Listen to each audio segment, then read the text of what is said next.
Good morning. आज है 12 फरवरी और आज सिर्फ 5 मिनट में देखेंगे इंपॉर्टेंट करंट अफेयर्स। तो चलिए शुरुआत करते हैं देश की कुछ बड़ी और इंपॉर्टेंट खबरों से हमारे प्रमुख राष्ट्रीय समाचार सेक्शन में। पहली खबर एक बहुत ही इंस्पिरेशनल अचीवमेंट है। धन्या शिवनाथन ने इतिहास रच दिया है। वो केरला की पहली 100% दृष्टिबाधित महिला न्यायाधीश बन गई हैं। और सोचिए, ये उपलब्धि उन्होंने सिर्फ 24 साल की उम्र में हासिल की है। उनकी ये जीत इंक्लूसिविटी यानी समावेशिता के लिए एक बहुत बड़ा कदम है। अब एक इंपॉर्टेंट सवाल पॉलिटिक्स से। क्या लोकसभा स्पीकर को नो कॉन्फिडेंस मोशन यानी अविश्वास प्रस्ताव से हटाया जा सकता है? यह सवाल इसलिए इंपॉर्टेंट है क्योंकि हाल ही में ऑपोजिशन ने मौजूदा लोकसभा स्पीकर ओम प्रकाश बिरला के खिलाफ अविश्वास प्रस्ताव पेश किया है। तो इसका जवाब है जी हां, बिल्कुल हटाया जा सकता है।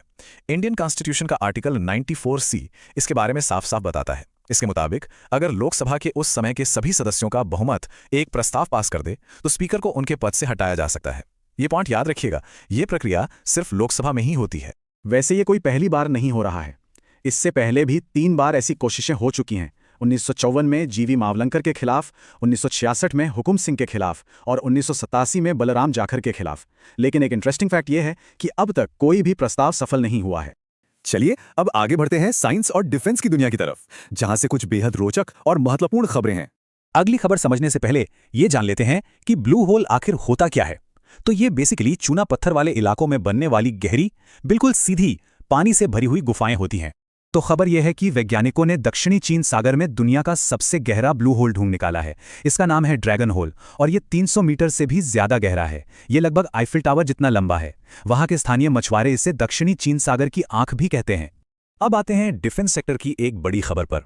डीआरडीओ ने उड़ीसा के चांदीपुर से अग्नि 3 मिसाइल का सफल परीक्षण किया है। ये एक सरफेस टू सरफेस मिसाइल है, यानी जमीन से जमीन पर मार करने वाली। एग्जाम के लिए इसकी रेंज याद रखना बहुत जरूरी है, जो 3000 से 3500 किलोमीटर तक है। और अब बात करते हैं स्पेस की। इसरो ने अपने अगले मिशन चंद्रयान 4 के लिए एक पॉसिबल लैंडिंग साइट आइडेंटिफाई की है। ये जगह है मॉन्स माउंटेन। ये चांद के साउथ पोल के पास एक 6000 मीटर ऊंचा पहाड़ है।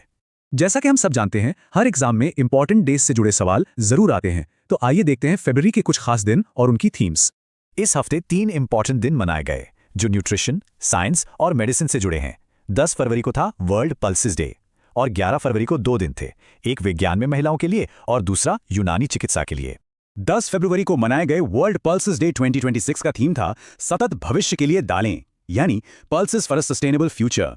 इसका मकसद फूड सिक्योरिटी में दालों के इंपॉर्टेंस के बारे में अवेयरनेस बढ़ाना है। फिर 11 फरवरी को मनाया गया international day of women and girls in science. इस साल का थीम थोड़ा लंबा है, जिसका main focus AI, social science, stem और फाइनेंस को जोड़कर महिलाओं के लिए एक बेहतर भविष्य बनाना। चलिए अब आते हैं एक बहुत ही इंपॉर्टेंट टॉपिक पे, जिससे एग्जाम्स में अक्सर सवाल पूछे जाते हैं, इंडिसेस एंड रैंकिंग्स। तो हाल ही में ट्रांसपेरेंसी इंटरनेशनल ने करप्शन इंडेक्स 2025 जारी किया है और 182 देशों की इस लिस्ट में भारत को स्थान मिला है 91वां। अगर इस चार्ट पर नजर डालें तो सबसे ऊपर यानी सबसे कम भ्रष्टाचार वाला देश है डेनमार्क, जिसे पहली रैंक मिली है। भारत 91st पोजीशन पर है और सबसे आखिर में यानी सबसे ज्यादा भ्रष्टाचार वाला देश साउथ सूडान है।